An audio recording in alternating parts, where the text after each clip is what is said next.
Hello friends, तो ये है एक ब्रांड न्यू सीरीज जिसमें एक ऐसे लड़के की कहानी है जो मॉडल से इमॉर्टल बनने की जर्नी पर जाता है।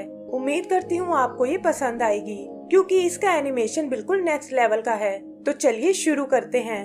तो एपिसोड शुरू होता है स्टार ओशियन आइलैंड से, जहाँ हम हेनली नाम के एक आदमी को देखते हैं। वो अपने पेट के साथ यहाँ एक हंट पर आया है और एक फ्लावर पर कुछ ग्रीन पोशन डालता है, जिससे फ्लावर अचानक से बड़ा हो जाता है और उसका सेंट पानी में फैलने लगता है।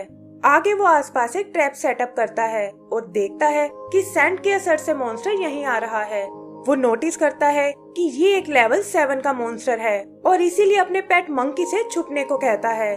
उसकी ट्रैप मॉन्स्टर को गाइड करते हुए एक बंद जगह ले आते हैं और हेनली वहाँ का सारा पानी सुखा देता है।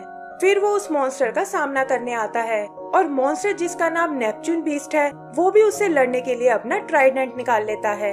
जल्दी ही उन दोनों में लड़ाई शुरू हो जाती है, जहाँ दोनों ही एक दूसरे पर भारी पड़ने लगते हैं।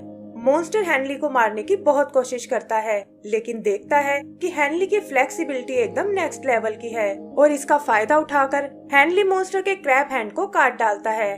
लेकिन उसकी ये खुशी ज्यादा देर तक नहीं टिक पाती, क्योंकि मॉन्स्टर अपनी पावर से हाथ को दोबारा उगा लेता है और पहले से भी ज्यादा एग्रेसिव हो जाता है। तब हेनली उसे अपनी एनर्जी सेल में कैद करने की सोचता है, लेकिन देखता है कि ट्राइडेंट की पावर ने उसे नष्ट कर दिया है। अगला अटैक वो अपनी फायरबॉल्स का करता है, लेकिन उससे भी मॉन्स्टर का कुछ नहीं बिगड़ता और हेनली समझ जाता है कि मुझे इसे हल्के में नहीं लेना चाहिए। ये सोचकर पहले तो वो डिवाइन लाइटनिंग से उसे जैप करता है और फिर अपनी जायंट स्वॉर्ड टेक्निक से उसे मार डालता है, जिससे मॉन्स्टर की लाइफ एनर्जी निकलकर हेनली के पास आ जाती है। आगे वो अपने पेट के साथ आसमान की ओर देखता है और कहता है कि ऐसा नजारा देखे बहुत साल हो गए हैं। यहाँ हमें 200 साल पहले का एक फ्लैशबैक दिखाया जाता है, जहाँ हेनली अपनी फैमिली के साथ एक छोटे से घर में रहता था और बाकी फार्मर्स की तरह वो लोग भी बहुत गरीब थे। इसके साथ ही वुल्फ गैंग नाम का ग्रुप फार्मर्स को बहुत तंग करता था और हेनली के पिता चाहते थे कि वो 7 मिस्ट्रेस नाम का एक सेक्ट ज्वाइन कर ले, जहाँ वो यंग लड़कों को योद्धा बनाने की ट्रेनिंग देते हैं और साथ ही उनकी फैमिलीज को कुछ पैसे भी मिलते हैं। हेनली की मॉम उसे खुद से दूर नहीं भेजना चाहती, लेकिन हेनली, जिसने ये सब सुन लिया था, वो वहाँ जाने के लिए तैयार हो जाता है। अगले दिन सेक्ट की गाड़ी वहाँ उसे लेने आती है और वो अपने पेरेंट्स और अपनी बहन से अलविदा लेता है और कहता है कि जल्दी ही वो सब कुछ ठीक कर देगा। उसकी बहन जाते हुए उसे एक मोमेंटो देती है और हेनली उसे घर का ध्यान रखने को कहता है।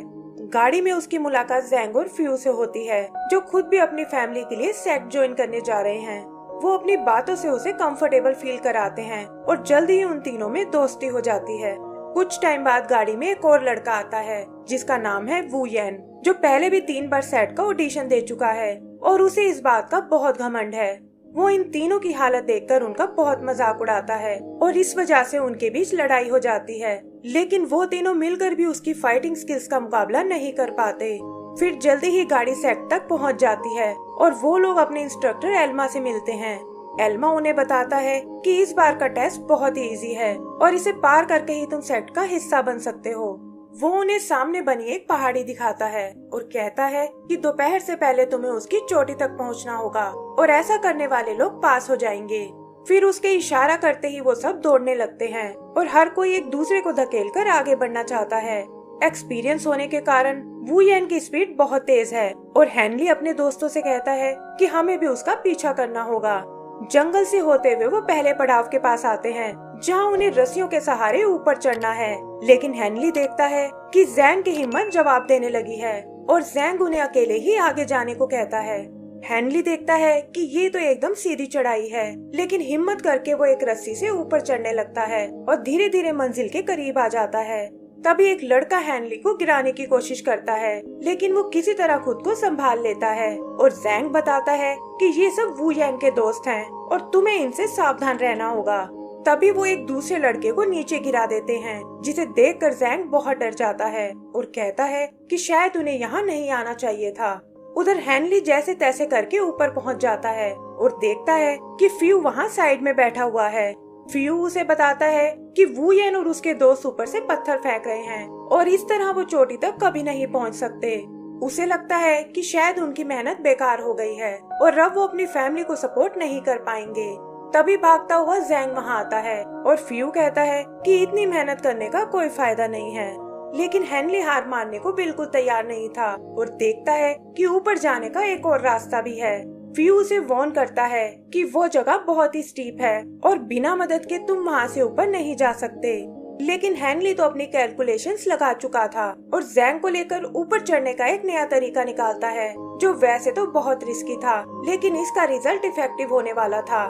बाकी लड़के भी उन्हें चीयर करते हैं और सेक्ट का एक डॉक्टर भी उन्हें ऐसा करते हुए देख लेता है। आगे वो एक चेन के थ्रू दूसरी तरफ जाने लगते हैं और पता चलता है कि एल्मो और सेक्ट का लीडर भी ये सब देख रहा है। लीडर, जिसका नाम वैंग है, वो उन दोनों की बहुत तारीफ करता है और कहता है कि मुझे इनके लिए एक्सेप्शन लेना चाहिए। लेकिन एल्मा ऐसा करने से मना कर देता है क्योंकि टाइम ऑलरेडी पूरा हो चुका है और कहता है कि रूल्स तो आखिर रूल्स ही होते हैं और हम चाहकर भी उन्हें नहीं तोड़ सकते। वैंग भी उसकी बात मान जाता है और दूसरे लड़कों को सिलेक्ट होने के लिए कांग्रेचुलेट करता है और बताता है कि आज से तुम सेक्ट के डिसाइपल बन गए हो। हेनली और जैंग भी ऊपर तक पहुंच जाते हैं लेकिन वैंग उनकी कोई मदद नहीं कर पाता और कहता है कि फेल होने वाले लड़कों को अगले साल ट्राई करना होगा।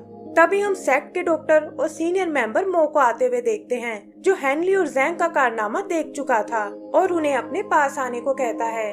वैंग उससे इसका कारण पूछता है और मो बताता है कि इन दोनों लड़कों में गजब का कॉन्फिडेंस है और इनके इसी टैलेंट के लिए मैं इन दोनों को एक चांस देना चाहता हूँ। वैंग भी मो की बात को नहीं टाल पाता और कहता है कि आपके अंडर ट्रेनिंग लेना इनकी खुशकिस्मती होगी। फिर एल्मो उन्हें मास्टर मो के पास जाने को कहता है और ये सुनकर वो दोनों खुश हो जाते हैं। मो उन्हें अपने साथ डिवाइन वैली में ले आता है, जो देखने में किसी फेरी लैंड के जैसी थी और वहाँ उन तीनों के अलावा और कोई नहीं था। मो उन्हें बताता है कि कल से तुम अपना कल्टीवेशन शुरू करने वाले हो और इसी के साथ हमारा ये एपिसोड खत्म हो जाता है। तो दोस्तों, इसका अगला पार्ट देखने के लिए प्लीज हमारे चैनल को सब्सक्राइब करें और बेल आइकन दबाना ना भूलें। Thank you.